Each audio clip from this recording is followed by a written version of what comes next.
৩৩ বছর পর জাকসু নির্বাচন ভোট দিতে পেরে আবেগ আপ্লুত নারী শিক্ষার্থীরা। দুই একটি বিচ্ছিন্ন ঘটনা ও বৃষ্টি ছাড়া শান্তিপূর্ণভাবে ভোট গ্রহণ হচ্ছে বলে জানান তারা।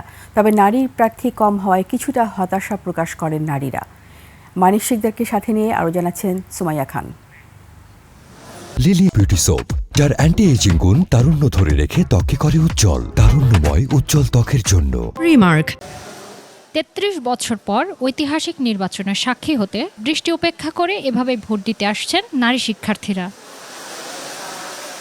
এবারের জাকসু নির্বাচনে মোট নারী ভোটার ৫,৭২৮ জন। সে তুলনায় কেন্দ্রগুলোতে উপস্থিতি কিছুটা কম ছিল বলেও জানান তারা। গত ২-৩ দিন ধরেই ক্যাম্পাসে পুরো একটা উৎসবমুখর পরিবেশ। তারপরে ভোট দিলাম, কিন্তু এখনো পর্যন্ত কোনো ঝামেলা বা কোনো বিশৃঙ্খলা এগুলো অ্যাটলিস্ট আমার চোখে পড়েনি। যেভাবে ভোটের ব্যাপারে আগে শুনে এসেছি, ধারণা পুরোপুরি চেঞ্জ হয়ে গেছে।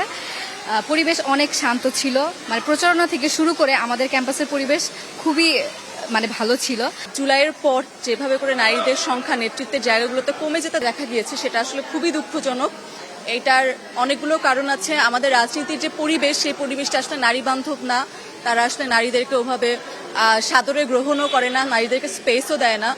এদিকে নারী কেন্দ্রগুলোয় পুরুষ সাংবাদিক প্রবেশে বাধার মুখে পড়েন। এছাড়াও পোলিং এজেন্ট নিয়েও কিছুটা বিড়ম্বনার মুখে পড়েন প্রার্থীরা। বৃষ্টির কারণে ১ ঘন্টা ধরে দাঁড়িয়ে থেকে পরে অ্যাট লাস্ট আসতে পারছি, তাও আলহামদুলিল্লাহ। মাত্র এসেছি ভোট দিতে, এখনো তো বুঝতে পারতেছি না, গেলে বুঝতে পারবো যে আসলে কি অবস্থা ভিতরে। ৩৩ বছর পর এই প্রথম হচ্ছে, তো এই জন্য আমরা মনে করি হয়তো কিছু আনপ্রিপেয়ার্ডনেস তাদের ছিল, সেটা আমরা ক্ষমাসুন্দর দৃষ্টিতে দেখছি। যাই হোক, সেটা সুষ্ঠুভাবে হোক, সাধারণ শিক্ষার্থীর পক্ষে থাকুক, এবং কোনো ধরনের রাজনৈতিক বা যেটাকে আমরা আসলে বলি লেজুর ভিত্তিক রাজনীতি, এই ধরনের কোনো আসলে সংযুক্তি আমরা চাই না। ছাত্রীদের 10টি হল মিলিয়ে 21 কেন্দ্রে বুথ 224টি। সুমাইয়া খান, 21 টেলিভিশন, ঢাকা।